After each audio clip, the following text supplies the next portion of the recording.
Former Canadian Olympian and alleged drug kingpin Ryan Wedding pleaded not guilty to 2 federal indictments in a U.S. court this afternoon. Wedding was arrested in Mexico after a huge manhunt that spanned a decade and multiple countries. Aaron Collins is on this story. He's been covering today's proceedings from Santa Ana, California. And Aaron, what happened?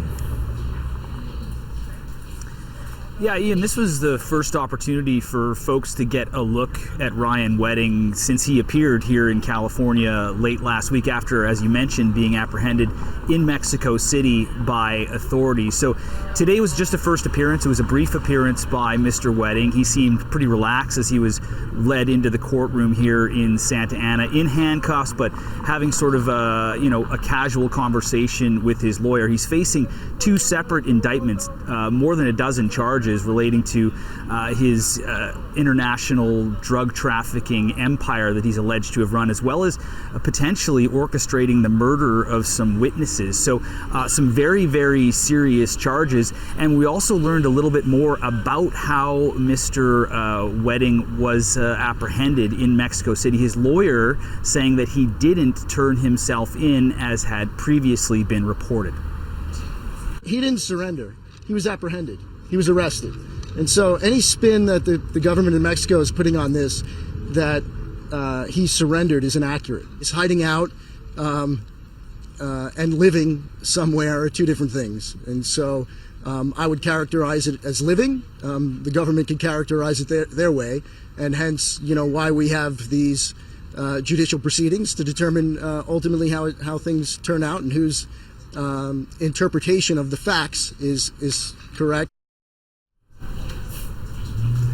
So Ian, still not entirely clear exactly what happened when Mr. Wedding was brought into custody south of the border here.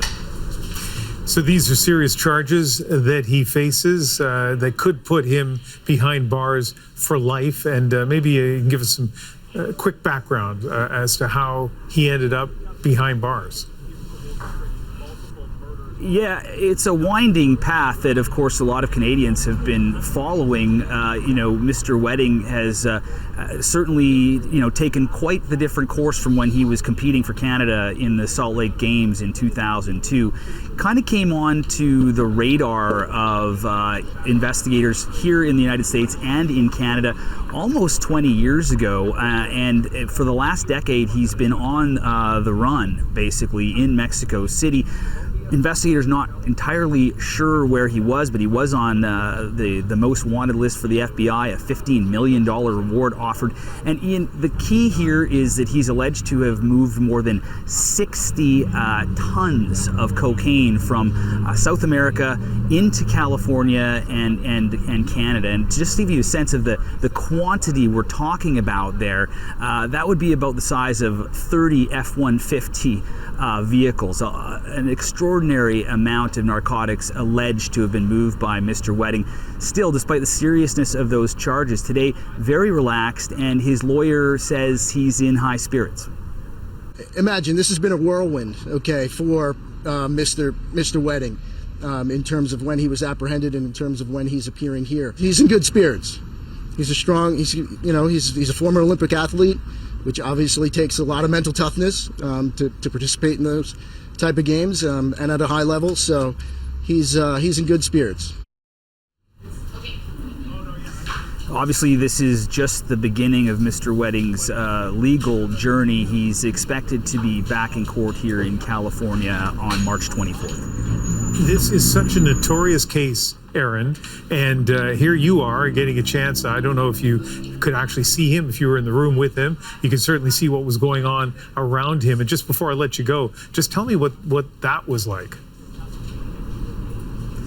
Yeah, no cameras allowed in there, but I can tell you, I mean, when you're facing these kinds of serious charges, the demeanor of Mr. Wedding was interesting. I mean, he seemed casual, he seemed relaxed, he seemed like as if he was walking into sort of a neighborhood restaurant or something. Like, it didn't seem that the weight of these charges were maybe, on Mr. Wedding as one might think they would be. And a reminder there, he faces serious consequences if found guilty of these things, and of course has pleaded not guilty to both of those indictments that contain, like I said, more than a dozen charges relating to not just this international drug trafficking operation that he's alleged to have operated, but also connected to several murders, Ian.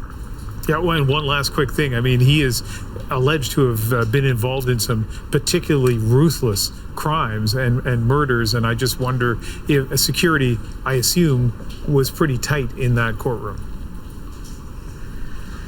Yeah, in the courtroom, and I think prior to arriving as well, right? Difficult for us to ascertain sort of how Mr. Wedding would be moving into the courthouse today. One can assume that might have had something to do with maintaining security for him and for the officers and legal officials involved in this trial, right? So that was kept quite under wraps. Oftentimes, you might see some kind of a perp walk or something like that in a case like this. That didn't happen today. There was security in the courtroom and no cameras allowed in there as well, Ian. So certainly signs that police here were definitely taking security seriously.